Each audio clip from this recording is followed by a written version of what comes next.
Kung isa ka sa paborito ang isdang tulingan, nako guys, ganitong luto naman ang gawin mo at sure kung ulit-ulitin mo ito sa sarap. Kaya siguraduhin nakapagsaing na kayo ng madami dahil tiyak na mapapadami na naman ang kain mo sa recipe nating ito. Dito nga po ay meron tayong 3 pirasong large size ng tulingan. Lagpas 1 kilo po ang timbang nitong 3 tulingan natin guys. Pinatanggalan ko na din po yan ng buntot at hasang para tuloy-tuloy na lang ang pagluluto natin. Bali gagatlaan o hihiwaan ko lang po yan sa gitna para mas madali nating maluto ang isda hanggang sa loob nito. Pag nahiwaan na nga yan, ay dito naman tayo sa kawali. Maglalagay lang ako ng ilang hiwa lang ng luya.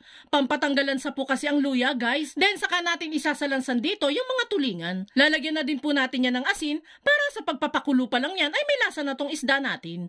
Then saka natin yan lalagyan ng tubig. Yung tamang amount lang po ang ilagay natin dito guys Enough na para maluto itong tulingan natin. Kapag all set na ang lahat ay pwede na yang lutuin. Takpan lang natin yan at ilagay na sa high heat ang apoy at lulutuin natin ito ng 10 to 15 minutes hanggang sa maluto ang tulingan. Sa pagluluto nito guys, hindi naman po kailangang lutong-luto itong isda. Kung sa palagay nyo po ay luto na yung laman nito at pwede nang himayin, ay pwede na din po natin yan agad hanguin. Bale, drainain ko lang po muna yung tubig nito at itinapat na din sa electric fan para mas madali natin ang paghihimay nito. Kunin lang natin yung laman-laman nito at tanggalan na din ng tinig para hindi na tayo maabala pa sa pagkain natin mamaya. Bali, heto na po yung mga nakolekta natin mga laman ng tulingan guys.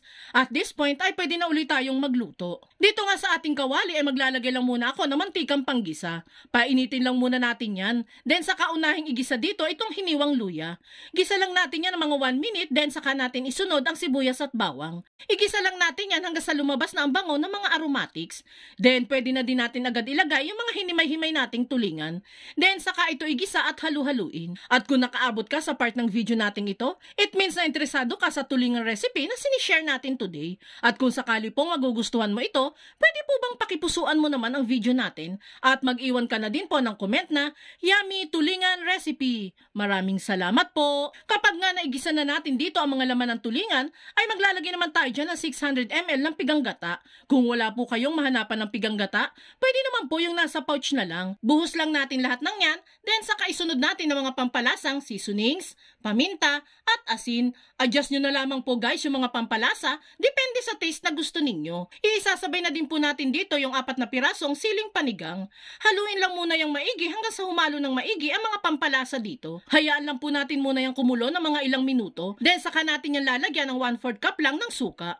Huwag muna nating hahaluin yan at hayaan munang maluto ang suka ng mga 2 minuto. Then saka natin ito ulit haluin. Occasionally ay halu-haluin natin ito hanggang sa mag-reduce ang sabaw nitong niluluto natin. And kapag ganyan na nga, ay pwede nang ilagay dito ang hinimay na malunggay. Mas maraming malunggay, mas masarap at mas healthy guys. Haluin lang natin yan hanggang sa kumapit na ang gata sa malunggay natin. Hayaan lang natin mag-reduce pa ng sabaw itong niluluto natin guys. Then para sa final ingredient ay maglalagay lang ako ng siling labuyo. Di na natin hiniwa yung sili dito guys para naman makakain din yung mga di mahilig sa maanghang. Haluin at lutuin pa natin yan hanggang sa mabawasan na ng husto ang sabaw natin. At makalipas nga ang ilang minuto ng pagluluto nito ay ready to serve na itong nakakatakam at sobrang sarap na kinunot na tulingan. Kaya kung natakam ka din sa ating recipe, i-share at itag mo na din ang buong pamilya at barkada mong mahilig sa tulingan. At subukan nyo na din magluto nito.